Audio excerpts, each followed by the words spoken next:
Hello and welcome to the transcription explanation of this design, now with sound. Yippee! Yay for technical issues.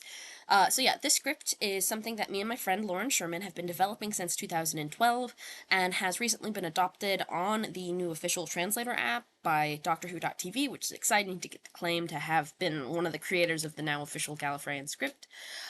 So yeah, let's go ahead and talk about this design.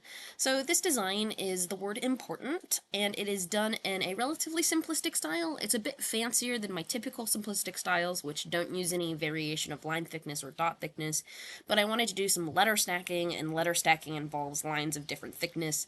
Plus, I feel like the extra added different thickness and the dot variation, that adds some more personality and uniqueness to this design, which is what it's kind of about, because the full quote is 900 years of time and space, and I've never met someone who isn't important. So yeah, let's go ahead and get to reading it. So you read the script starting at the bottom, and then you go counterclockwise, like a time traveler going back in time. That's why we start at the bottom of this sentence circle. There's only one word in it, so that doesn't really matter, the word order in a sentence, but the letter order in a word is still bottom counterclockwise. So at the bottom here, our first letter is this little guy, and little circles are vowels. If you look at the script above me, the vowels are the little circles kind of at the bottom if they're not attached to consonants. So this I is just by itself, it's not attached to any consonants, so it's that little guy on the line of the word circle with a line going inwards, so inwards towards the center of our word.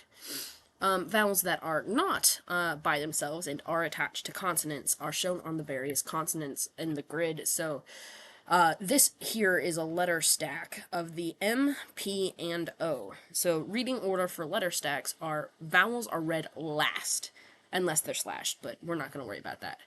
And consonants are read thin to thick. So you read the thin one first in the stack, and this thin-lined one has 1, 2, 3 line modifiers ending on it. These ones that pass through don't count, so just these 1, 2, 3 little guys ending on it count, so that would be 3 lines. So we're going to go to our 3-line column, and in the row that's a full circle inside our word circle, that second row, we'll find the M because it's in the second row, and then the column with 3 lines. So that's the M.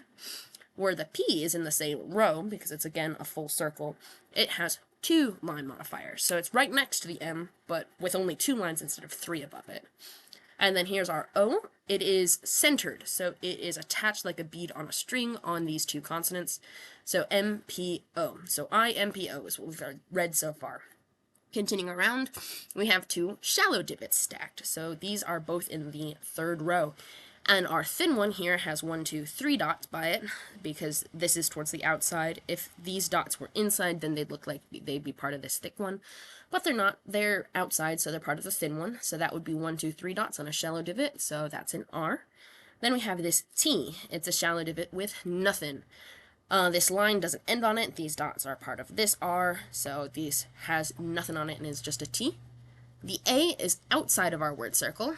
And then last but not least, we have this shallow divot with 1, 2, 3, 4 dots. So that's an NT. So I, M, P, O, R, T, A, NT. So that would be important in how you read that design. Just note again that the line thickness does matter in this design, so make sure that gets transferred to your tattoo. It should look really nice as a 5 to 6 centimeter tattoo, and I hope you like it. Thanks. Bye.